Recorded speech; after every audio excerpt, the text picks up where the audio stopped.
Hello everyone, I am Fazal and I am back again with another video. Today we are going to discuss the working of flow cytometer, the instrument setting, and how to set the CellQuest software in order to acquire the samples. As you can see, this machine is flow cytometer. Along with this, to maintain its current, a power supply is attached. And if we realize this machine and just take a bit of knowledge of what is exactly going on. As I explained earlier in my previous video, that the instrument basically behaves or works on the principle of single cell analysis, and it is a laser based detection technique.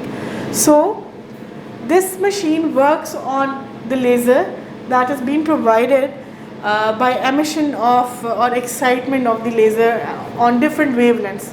These wavelengths can vary as per their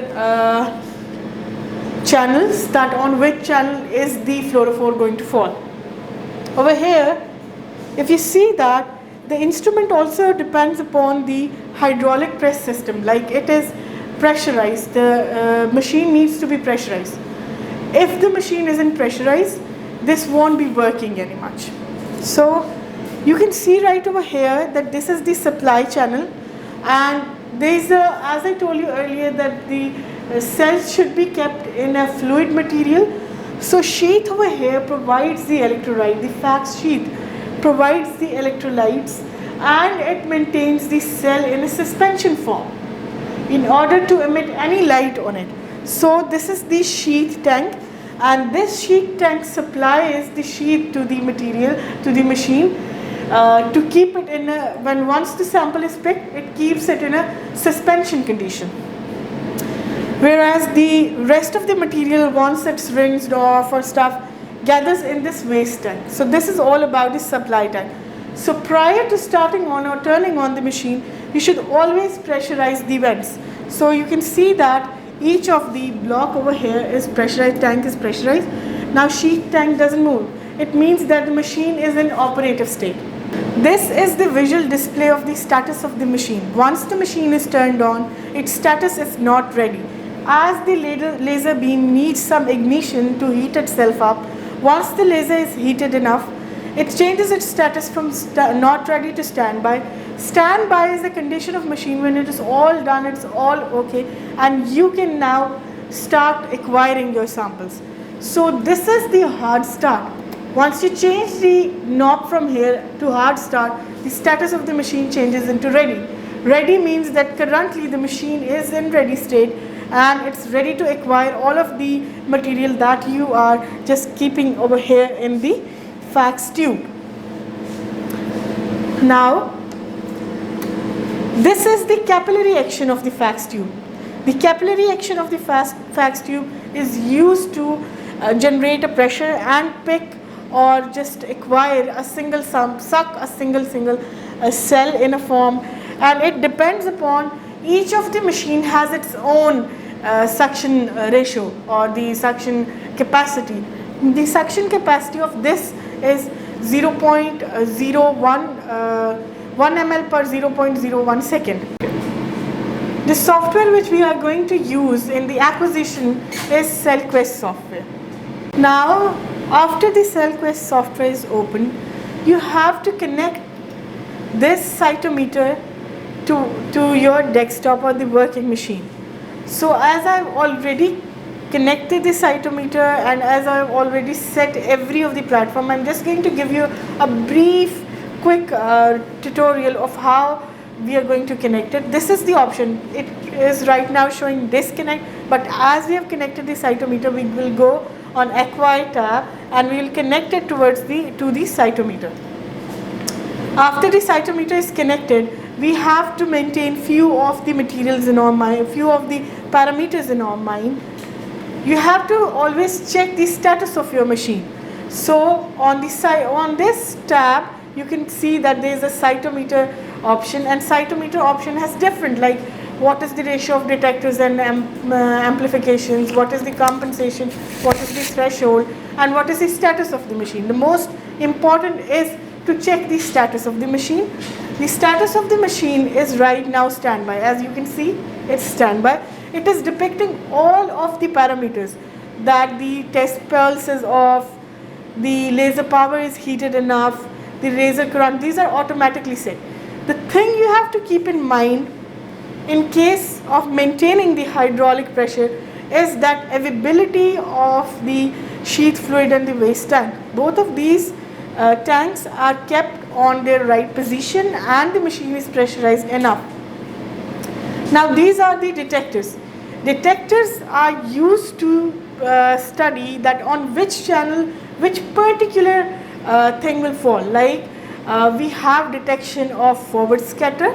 This is forward scatter, this is side scatter, this is FL1, FL2 and FL3. Now if we just leave these and consider these both, forward scatter and side scatter, these two parameters depend upon the size and shape and granularity and complexity of the cells. So they need a voltage to, each of the channels need a voltage to be ignited. So voltage normally goes with the E01. Whereas for the side scatter and the rest of them, we keep it minimum to 550 or 535. That is the minimum exciting voltage for each of this channel. I'll explain you later that what are these channels and what is forward scatter and what is side scatter. Now the thing that you have to keep in mind that the forward scatter and side scatter are always studied or measured in the linear mode of axis. You can see they are linearly increasing, whereas the channels that show the expression level or percentage of certain thing are logarithmic channels. You can see there is percentage, there is some power of 10 along the axis. So this is the criteria for setting each of your detector. And over here, as we have to detect, direct the machine that how much of the cells it have to acquire. So we are setting the criteria of 10,000 cells. So each of the cells once counted would show a number over here, and once 10,000 cells are acquired, that is our criteria, the machine will show a blink that will show that we are ready to go and enough of the cells are being captured. These are the dot plots. Dot plots show that how much of the percentage positive population or negative population is present in the form of percentages. So we have kept two different dot plot because we are going to run two different 4 antigens with two different labels, two different fluorescent dye, FIT-C and PE. Now what is PE, now what is FIT-C, I'll explain you later once we are acquiring. So this is the quadrant you are setting. The minimum criteria for setting a quadrant is right from 10 raised per 1. The behind region is the inclusion criteria, exclusion criteria. What any of the population that falls ahead of this algorithm value would be considered positive, and beyond this would be the inclusion criteria for a population. Whereas side scatter shows that which of the particular population is selected. So these are the quadrants. Quadrants are made or quadrants are designated to show that which of the population is positive in nature and which of the population is inclusive from the nature. Okay, now as the machine status is standby, and this is the material or the cells I have already separated, and you have seen the process in my previous video. Now I am going to dilute it with bit of sheath, and I have already diluted. So as I told you earlier that sheath is the electrolyte that is used to generate a fluid pressure. So sheath is also used for dilution. Now the sample is diluted and its volume is enough. So we'll remove the stage, just slowly take down the earlier tube, the water tube which we have already placed. Now I will place this tube in this suction area and I will just revert back the stage as it was. After reverting the stage, I will change the status of the machine from standby to ready, and now you can see that the status has been changed from standby to ready. The machine is ready to acquire. As we have pressed acquire, we can clearly see that the machine has acquired a distinct population of cells. If you closely visualize these cells over here, you can see that there is a different kind of population, 3 different kinds of population existing over here. This is the debris, this is the lymphocytes, these are the monocytes, and rest of these are the granulocytes. So there are 3 different populations that are being seen once the cells are separated. To generate this unstained or to acquire this unstained, the purpose of this unstained material was to regularize all of the quadrants, or to just set each of the value over here. Now we have to abort and reacquire the session. So you can see a distinct population that has been traveling from here to the next quadrant.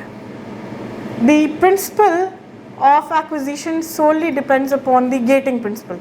Which of the population should be selected and which population must be acquired. So over here we'll place a gate that will filter out the population that is necessary. So the lymphocyte population, as we will use a freestyle gate. So the lymphocyte population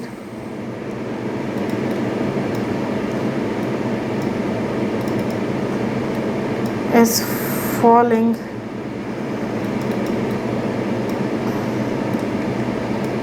gating can change from sample to sample. What kind of, like in few, even in an individual, sometimes the population is scatter is quite high, while other times the population scatter is low. So gating can change.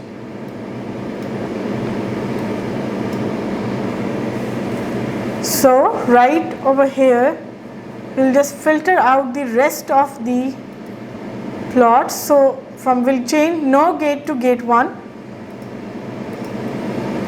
and along over here as well we'll change it, format the plot and change it from no gate to gate 1. Okay, so we'll just place this gate somewhat over here, and now we'll adjust these channels. You can see that FL2 is showing some kind of less amount of the population over here, which is negligible, we can just consider. While in FL2 we need to just speed up the gate, we need to just channelize or give more voltage to the gate, so we'll increase the voltage in FL1 channel. As you increase the voltage, you can go to 700, and as you increase the voltage you will see that there is a shift in the population.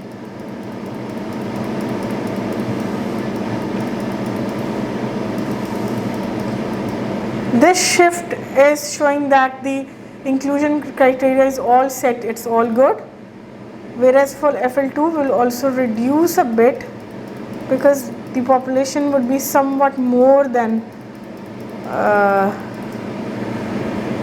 the rest of the, somewhat more than 1%. 1% is bearable criteria. So all of our channels are designated right. The exciting ratio is good. You need to just increase the side scatter a bit, and in the quadrant we have to keep the quadrant same for each of the channel. Increase side scatter a bit. We have to pause it, we have to abort it. Now once we have unchecked all of this, this would show that there is no, we cannot change anything. The detectors are all set, they are ready to go, we can't change it anymore.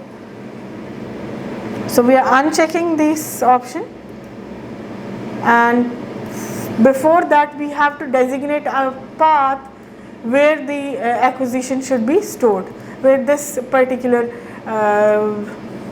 file we are acquiring should be stored. So which of the folder? We usually do it this way.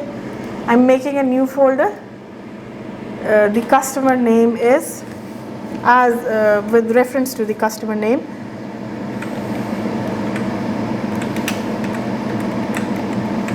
Okay, so I'm creating a folder, and in folder I'll select this folder, and the file is unstained.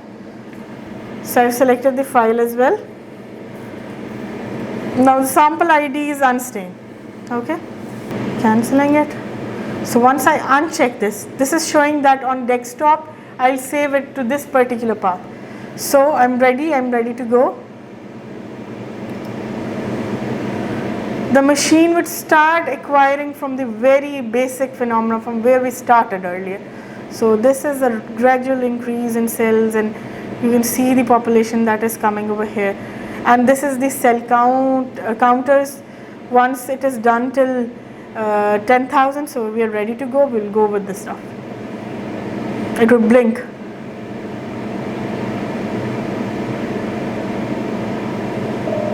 Okay, so we are done with 10,000 cells.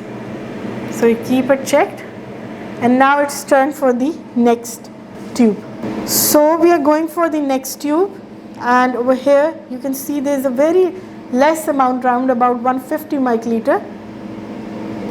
So we are just diluting it with sheath. This 150 microliter of the volume normally includes about 1 million cells in it, because 1 million is the basic criteria. So we homogenize. We have just changed the volume. We have added some sheath in it. We have diluted it, and now we are homogenizing it to ensure that all of the sheath is quite mixed up with the rest of the cells.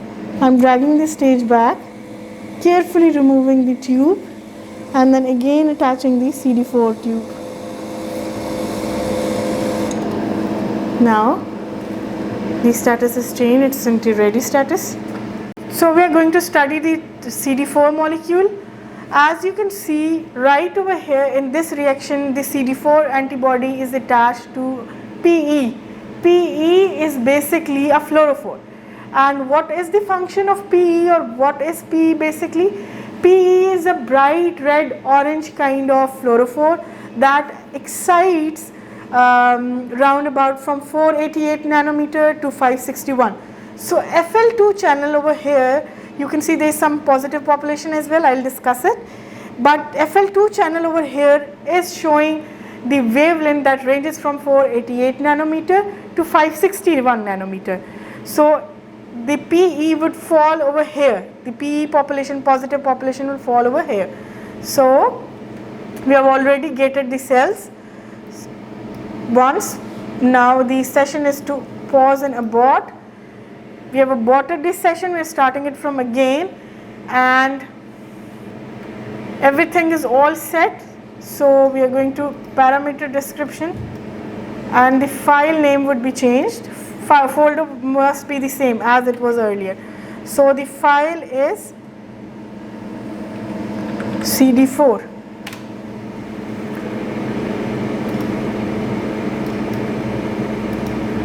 Okay, so we'll uncheck. This is showing that the file is being saved over here. You can see that there is no positive population in FL1 gate, whereas there is quite much positive population in FL2 gate. That is showing that the strain is binding quite well, and now it would show that how much of the percentage lies somewhat over here.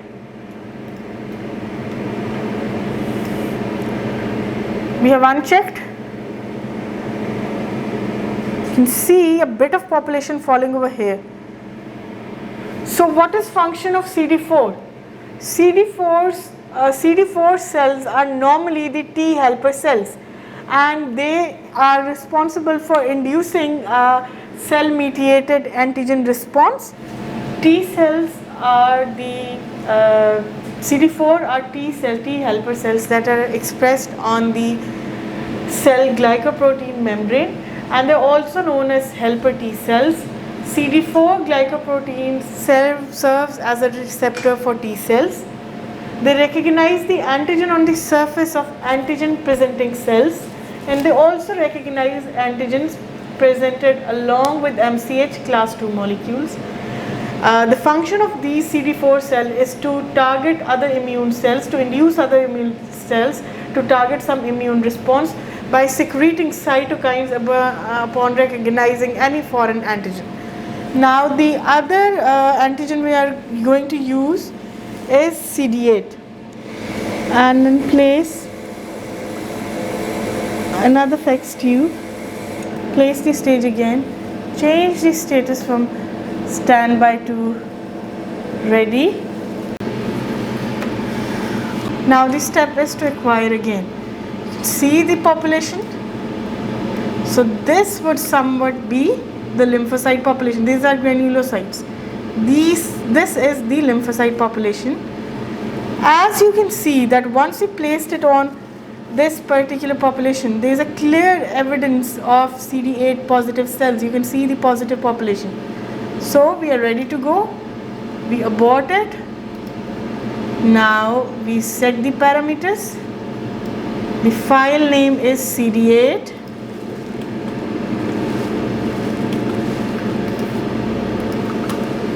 Uncheck and ready to acquire.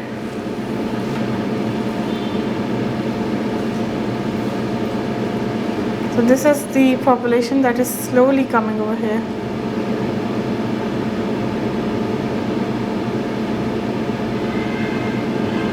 So it's slow right now because the cell count that we initially acquired slow. The T cells that expresses the CD8 glycoprotein on the cell membrane are called CD8 T cells. They are also known as cytotoxic T cells. CD8 glycoproteins serve as T cell receptor. So it recognizes the antigen on surface of all nucleated cells.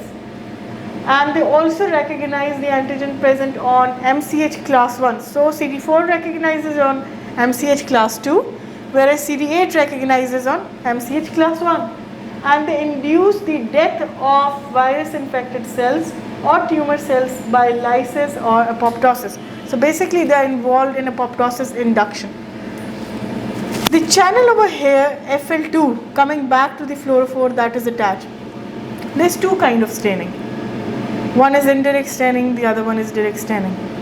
If you have the primary antibody labeled with a fluorophore, this is called as direct staining. Whereas when you need a secondary antibody to be compatible with the FC region of the primary antibody, this is called as secondary staining. So in case of primary staining, you only use one antibody, whereas in case of secondary staining, you use two different antibodies. So the antibody conjugated to CD8, the fluorophore conjugated to CD8 PE falls on FL2. So you're seeing a visual display of the positive population over here.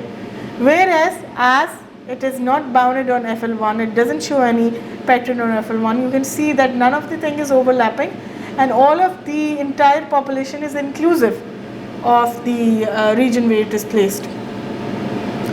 So yes, you can see a clear distinct population over here, and you can see that there is quite a rise in the positive population, but the count is quite low. Count over here, the cellular count is quite low.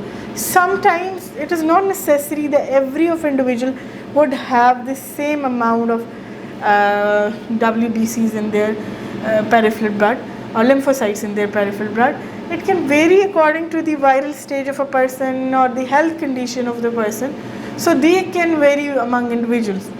But for an instant, if we call that, we can see a standard picture of these mononuclear cells. I'll show you at the end. The one we acquired for Unstein, there was quite a clear picture. So when it will reach to 10,000, it will automatically blink and stop acquiring the other samples, other cells. But there is a very less amount of cell count over here. You can see that each of the cell is just raising by 17, 20, so there is a less count of cell. But the population is quite enough, though the count might be less. but the population, the count, CD8 positive count would be quite much as compared to the other count. We have to wait for a while. In this scenario, in this situation, I'll discuss few things. You can see over here the forward scatter and the side scatter. Forward scatter shows the size of a cell, how much the cell is in size, whereas side scatter shows the complexity or granularity of the cell, how complex is cell. So these are some kind of granulocytes which lie far above.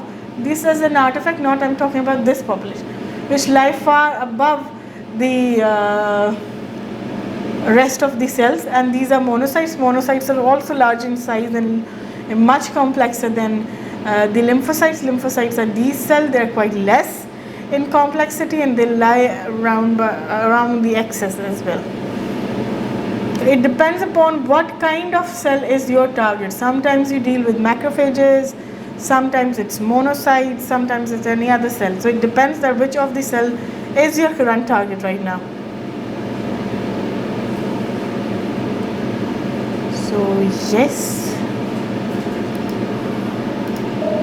so it's all done, it has been acquired. We'll again check and then proceed with a different stain antibody. This is CD14 and this is conjugated with FIT-C. For a while, once I run this antibody, I'll just mix it thoroughly, and just after mixing, remove the stage,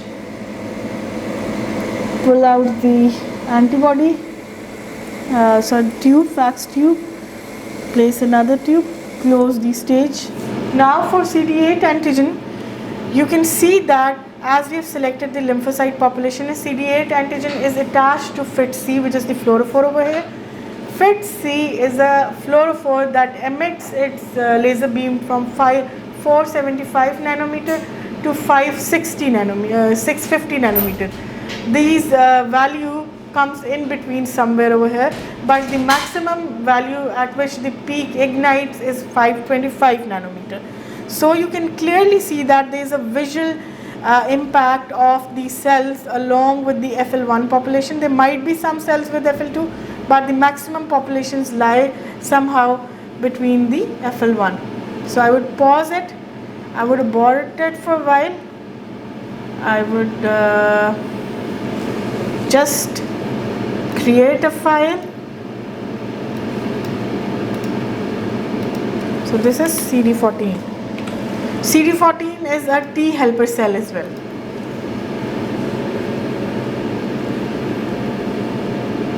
So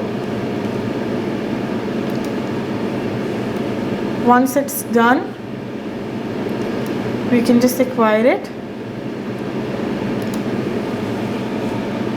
You see the population that is positive over here, and there's some of the artifacts over here as well at FL2, because some of the wavelength are overlapping between the both of the poles or both of the channels. Okay, so the cells are acquired. Now we will quit this file. So once your work is done, cleaning is most important thing to do. These two agents, Fax Clean, which is 5% of the bleach or 10% of bleach, and distilled water are the important cleaning agents. You have to run them through this all capillary action in order to avoid any kind of coagulation, any kind of disruption while acquiring this population or while performing your reaction, because as you know that the tubes are very minute in their in the size, so even accumulation of any dust particle may be hazardous and would affect the efficacy and efficiency of your instrument. So you need to clean this material with these two agents. First of all, we'll use bleach.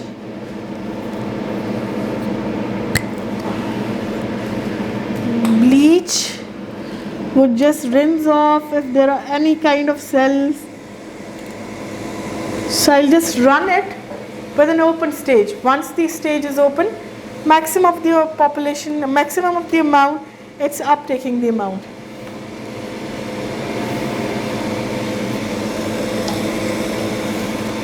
The machine status is standby.